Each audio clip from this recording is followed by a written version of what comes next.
आज अनुराग वाले केस में क्या मामला हुआ, क्या कुछ बहस हुई? देखिए, पिछले कई दिनों से मतलब एक साल से अनुराग यादव जो एक नौजवान लड़का था जिसकी गला काटकर हत्या कर दी गई थी और मामला न्यायालय में लंबित था। और जिस लिए वो हुआ था वो एक मकान को लेके हुआ था कि एक मकान था जो बंजर खाते की भूमि पर बना हुआ था और उस पर अवैध निर्माण हुआ था। उसका झगड़ा था, उसको लेकर उस ताइक्वांडो खिलाड़ी था, उसकी गला काटकर हत्या कर दी गई थी। उसके बाद वह मामला तहसीलदार कोर्ट में लंबित था। फिर उस पर लगातार डेट पड़ रही थी, आपत्ति आ रही थी, दरखास्त पड़ रही थी और अनुराग का परिवार न्याय के लिए दर दर की ठोकरें खा रहा था। उसके बाद उसमें एंट्री होती है हमारी, एक सरकारी अधिवक्ता हमारे सीनियर नियुक्त होते हैं। उसके बाद हम इसमें आते हैं और हम इसकी जो है इसको आगे लेके जाने की बात करते हैं। न्यायालय में हम दिन प्रतिदिन पेश होते थे और इस पे बहस करने की हम मांग करते थे, लेकिन लालता के अधिवक्ता के द्वारा लगातार इसमें भागने का प्रयास किया जा रहा था। उसके बाद समय बीतता गया और आज तकरीबन एक साल होने को है। आज की डेट में वह फाइल नियत थी। आज हम सब लोगों ने इस बात का जोर दिया था, पिछले 10 दिनों से लगातार डे बाय डे मुकदमा न्यायालय में लंबित था। आज हम सब लोगों ने इसको मांग की थी कि आज इस पर बहस होनी चाहिए और मुझे खुशी इस बात की है कि तहसीलदार के न्यायालय में आज बहस हुई है और जोरदार बहस हुई है। इसमें मुख्य मुद्दा ये था कि जो एक साल से प्रकरण चला रहा था, इसमें मिलजुमला नंबर था, 932 का मामला था, 932 मिलजुमला नंबर था, उसमें फाट नहीं पड़ा हुआ था।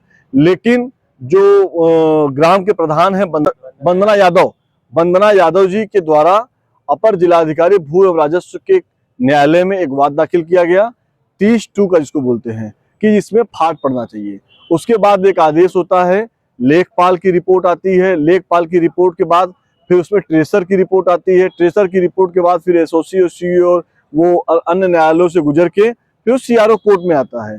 सीआरओ के यहाँ से एक आदेश होता है, उसमें फाट पड़ता है रंगपूर्ण, मतलब पीला हरा लाल फाट बन के आता है क ख और ग, जिसमें क जो नंबर है वो बंजर खाते का नंबर है और बंजर खाते पे उसमें लिखा गया है कि बंजर खाता क है और क पे एक मकान निर्माण है और वो निर्माण जो किया है उसका नाम लालता है। तो बस लड़ाई इसी बात की थी कि लालता के द्वारा बंजर खाते की भूमि पर अवैध मकान का निर्माण कराया गया था 2 मंजिला। उसकी रिपोर्ट आई है, वह रिपोर्ट तहसीलदार महोदय के यहाँ पेश हुई। तहसीलदार ने उसकी स्थलीय आख्या मांगी, लेखपाल ने उस पर आख्या दिया, आरआई के माध्यम से आख्या आई और आख्या में यह स्पष्ट लिखा गया कि तीनों को 932 नंबर को 3 भागों में बांटा गया है, क ख ग, और जो क नंबर आ रहा है वो बंजर खाते की भूमि है और बंजर खाते पे लालता यादव नाम के किसी व्यक्ति ने मकान बना रखा है।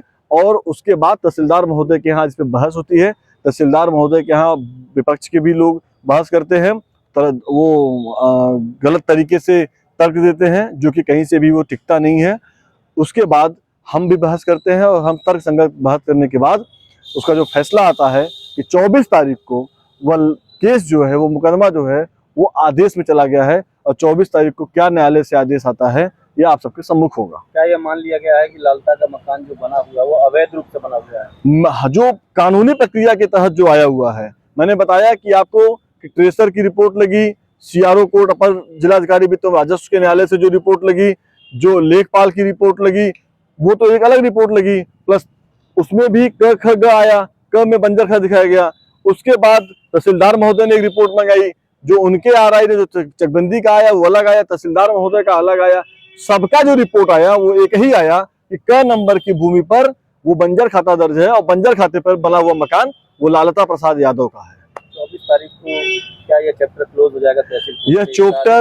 यह चैप्टर आज ही क्लोज हो गया है। अब 24 तारीख को जो आएगा, अब उसके बाद उनके वकील देखिए ऊपर जाते हैं कि नहीं जाते हैं।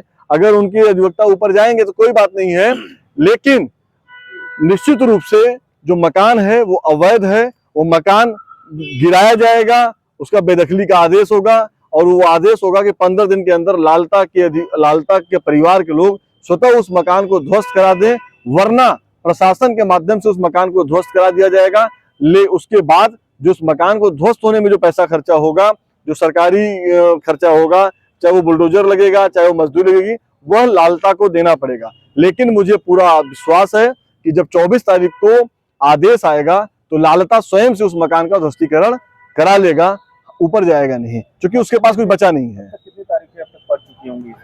देखिए ये तो मुझे नहीं पता है, लेकिन मैं पिछले जब से मैं इसमें आया हूँ तब से आप सबके माध्यम से आपको जानकारी होगी कि बहुत कम तारीखें पड़ी हैं, और जो महीने महीने 2-2 महीने तारीख पड़ती थी वो 5 दिन की, 3 दिन की, 4 दिन की पड़ने लगी।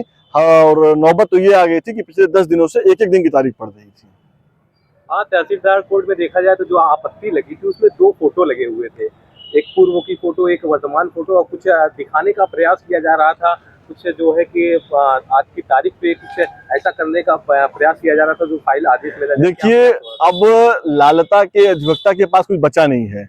उन्होंने 2 फोटो लगाई पूर्व की, और उन्होंने बताया कि इस मकान को ध्वस्त कर दिया गया है।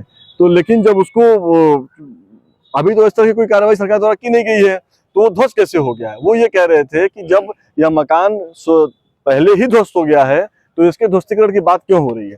एक तरह से लालता के अधिवक्ता भी मान रहे हैं कि वो अवैध मकान ध्वस्त हो चुका है, लेकिन अभी तक सरकार के द्वारा या कानूनी प्रक्रिया के तहत उस मकान पे कोई भी कार्रवाई नहीं हुई है। वो मकान जैसे था वैसे ही है।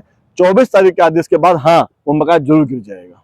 कुछ तो उसमें ये बताया जा रहा था कि टोपी चोरी हो गई है, कुछ बाथरूम का, ये सब भी कुछ बताया जा रहा था। नहीं, उसमें ये उन्होंने बताया हुआ है कि हमारा मकान का दरवाजा चोरी हो गया, हमारे मकान का खिड़की चोरी हो गया, टॉयलेट चोरी हो गया है, और टंकी चोरी हो गई, घर का सामान बक्सा और अलमारी चोरी हो गई, बाथरूम की टोटी भी चोरी हो गई।